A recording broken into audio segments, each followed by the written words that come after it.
Hey guys, it's Miss Rogers here. Today we're going to work on word problems that have to do with solving using either multiplication or division. So in a math class, word problems are a big part of a math class. And especially the higher up in grades you get, the more often you do word problems. So word problems, you might not be very fond of them, but it's a big part of a math class. A word problem just challenges you and it tries to get you to use the knowledge that you have. It just tries to get the answer in a different way than instead of just coming out and telling you the way to solve it. So today we're going to look at some word problems using multiplication and division.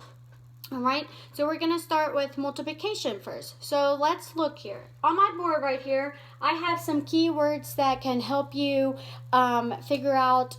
When you see these keywords, it will help you decide that you need to use multiplication. All right. Now, some problems might not come out and specifically use those words. It might be a different way that they're saying it. But if you can remember like some of these keywords for multiplication, then you can like see a word problem and be like, hey, I need to multiply here. So some keywords for multiplication are altogether, times, per, and each. Now there are a lot more words, keywords that you can use with multiplication. These were just a few that I just wrote on the board that these are used a lot with multiplication. So you can find more or there however many there are. All right, so multiplication. So multiplication is the way that you multiply two numbers. So multiplication, all that you're doing is it's a fancy way of saying repeated addition. So you're taking a number and you're adding it to itself however many times. So if I gave you the problem, let's do 5 times 7. Okay? If you don't know 5 times 7 is 35, you can do repeated addition to help you multiply. Instead of doing multiplication, you can do repeated addition. So what this is saying, you're going to take 5 and you're adding 5 to itself 7 different times. Or you can do vice versa, taking 7, adding it to itself 5 different times. But I'm going to stick with using 5 and adding 5 to itself 7 different times. So it would be 5 plus 5 plus 5 plus 5 plus 5 plus 5 plus 5. I think I got 7 there. 1, 2. Yeah. So I just took 5 and I added 5 to itself 7 different times. So I have 1, 2, 3, 4, 5, 6, 7. All right. So now let's add it up. I know 5 plus 5 plus 5 is 15. So this 5 plus 5 plus 5 is another 15. Now I have one last 5 so that I'm just going to bring it down. 15 plus 15 is 30. Then if I bring this 5 down, 30 plus 5 is 35. So 5 times 7 is 35. So if you get to a multiplication problem and you don't know the answer to that, you can do repeated addition. I showed you with that example because my word problem I have here in a second, I'm not going to repeatedly add the numbers because they're too big. I'm just not going to do that myself, and I'm not putting you all through that to watch me do that. All right, so let's get to our word problem. All right, so the first thing you need to do when you get to a word problem is obviously you're going to read the problem, but you need to understand what the problem is telling you. So the important details, what the problem is trying to get you to answer, the question, any important information that the problem states, you need to do this. Me personally, when I read a word problem and I get to an important detail or I think it's important, I like to underline it. I'm sure your teachers I've told you that when you get to a word problem or a problem and there's important details, you should underline or circle. I like to underline it. So in a second, when I get to my word problem, you're going to see me underlining stuff. I would highly suggest that so you can know the important parts of your word problem instead of having to go back and reread the problem 100 times. All right, so let's look at our word problem. There are 50 pieces in a jigsaw puzzle. How many pieces are in 14 puzzles? Now, I made this problem up, and your work for today is making up a problem, okay? You get to be the one to decide what your problem is. Now, with multiplication, you need to make sure, like if I was you, I would use one of those keywords that I talked about, or like if you look online, one of those keywords, okay? So I like puzzles, so I just made a problem that had to deal with puzzles. I gave you how many pieces are in a puzzle, and I want to know how many pieces are in a certain amount of puzzles. So my 50 pieces in a puzzle was important, and then I want to know how many pieces are in 14 puzzles. When you make your problem, you can do that. You don't have to use puzzles. You can use like apples or like pieces of candy or like, I don't know, whatever you want to make. So if I was you, I would use like one of those keywords that will help you like understand that your problem is multiplication. Because multiplication, all it is, you want to know how many there are something all together. And in my problem, I want to know how many pieces there are all together in 14 different puzzles. Okay, so if I look at my problem, I have 50 and I have 14. And I'm going to multiply them. All right? So that's my problem when I set it up. 50 times 14. Now, you all are used to doing the box method, which I have learned that, and I like that. That's a pretty easy way to do this. So we're going to solve this problem doing the box method, okay? So I'm going to set up my box, okay? And I'm going to have 4 pieces because where each number is like double digits, okay? So now I'm going to fill in what is going to be on top or beside each box. So my first number I'm looking at is 50.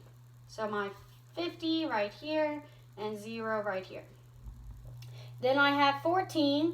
I will have 10 right here and 4 right here because I split up those numbers to show the 10s and the 1s. Okay? So now let's multiply these to find out what our answer is. Okay? So if I do this, 50 times 10, remember the trick with zeros is just to figure out how many zeros there are and then just multiply the 2 big numbers. So what I'm going to do, I'm going to bring my 2 zeros down because that is how many zeros I have. And now I'm just going to pay attention to the 5 and the 1. 5 times 1 is 5. So my answer to 50 times 10 is 500. Now I'm going to look at 10 and 0. All right, 10 times 0 is 0. Anything times 0 is 0 itself. All right, so now, if it helps, mark out the 10 because we're done with the 10. Now we're just going to focus on the 1. So 50 times 4. All right, so I'm going to bring my 0 down because I know that I have 1 0 in this problem. Now I'm going to look at 5 times 4. 5 times 4 is 20, so I'm going to put a 20. So 50 times 4 is 200. Now, 4 times 0. 4 times 0 is 0. All right, so now you're going to add up everything that is in your box. So let's add them up. So I have 500 plus 0 plus 200 plus 0. All right, in my ones, I have nothing but zeros, so I'm just going to bring my 0 down. Nothing but zeros again. 5 plus 2 is 7. So my answer is 700.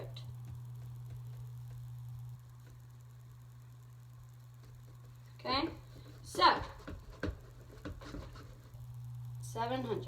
Now with the word problem, you need to use your units, okay? So you need to use probably like a complete sentence, and you need to use your units instead of just a number. So in this case, my answer is 700, but my units are puzzle pieces because it wants to know how many pieces are in 14 puzzles. So my answer would be 700 pieces. Or you can do puzzle pieces. If I was going to write it in a sentence, it would say, in 14 puzzles, there are 700 pieces. Something like that. All right? So that is multiplication. Now let's work on division. All right. So, division. Division is the opposite of multiplication. So I said multiplication was like repeated addition. Division is repeated subtraction, okay? So division is the inverse of multiplication, which just means it's like the opposite. So if I give you the example, 50 divided by 10, okay? And I want to show you how to do repeated subtraction with this. I'm going to use the example 50 divided by 10 because, again, my word problem has a big number. I'm not going to repeatedly subtract a number. So when you do repeated subtraction, you take your big number and you're going to subtract the other number as many times as you need to until you get to 0. So if I started this, 50 take away 10, I'd have 40. Then I would take away another 10 and get 30. Take away another 10 and get 20. Then I'm going to bring my 20 over here and subtract another 10. And I get 10. And subtract my last group of 10 to get 0. Now, to figure out what my answer is when I got to 0, I need to go back all the way to the beginning to figure out how many times I had to subtract 10. And however many times that is your answer. So 1, 2, 3, 4, 5. My answer would be 5 because I had to subtract 10 5 different times until I got to 0. Okay? That is how you can use repeated subtraction. But in this case, I'm going to do the long division way with my word problem, okay? But before we begin, let's look at some keywords for division that can help you when you read a word problem to help you figure out that you need to divide or do division. So some keywords are cut up, between, half, how many, and each, okay? So division, a fancy way of saying this is you're taking a number and you're breaking it into equal groups of something, okay? That is a fancy way of saying division. So let's look at our word problem and work through the word problem. All right, so my word problem says, a bus can carry 50 kids. 50 kids are important, so I'm going to underline that, okay? How many buses are needed to carry 650 kids? That is important because that's what the question wants me to answer is how many buses are needed to carry 650 kids, okay? Again, like my multiplication problem, I made up this problem, okay? So when you're making up your problem with division, you just need to make sure you're stating it in a way you need to show how many groups are in something. So in my problem, how many buses are needed to carry 650 kids? My groups are my buses because I need to know how many buses need to carry 650 kids, okay? So my problem is 650 divided by 50. All right, so now we're going to set up the problem, all right? So you all should be familiar with doing the long way division. If you know another way to do division, by all means do it. I'm going to show you the long division way, okay? So I'm going to set up my problem. So I'm going to take my big number, 650, putting it right here, and I'm going to put it in my division box because your big number goes in the division box, okay? Your division box is like, I like to think of it like half of a box. So if you notice right here, I have 650 and I put it in like a little box. So there's a line that goes above the number and a line that goes right beside the number. Okay, that's what is called a division box. It's half of a box. The number being divided by, or that you're going to use to divide the big number, goes on the outside of the box. So if you set up this problem, you have 50, you have your division box, and 650 underneath or inside the division box. Now, the proper way to say this problem is 650 divided by 50. Okay, so now what we're going to have to look at, we're going to have to look at ways that 50 can go into this number. Okay, so if I look at this, if I look at some multiplication facts, okay, to get this, because my first set of numbers is 50.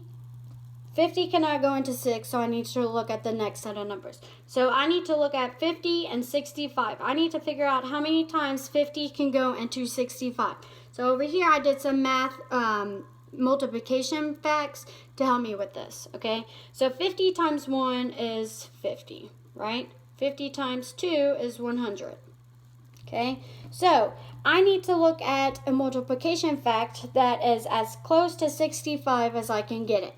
And if you look over here, the closest without going over 65 is 50 times 1. Because if I look at 50 times 2, that's 100, and 100 is more than 65, so I don't need that.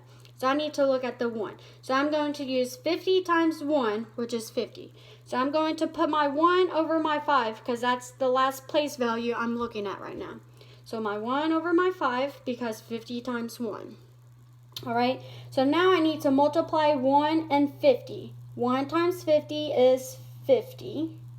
Okay, so now it's time to subtract. I'm going to subtract 65 and 50. 5 take away 0 is 5. 6 take away 5 is 1. Okay, now I'm going to bring the 0 down.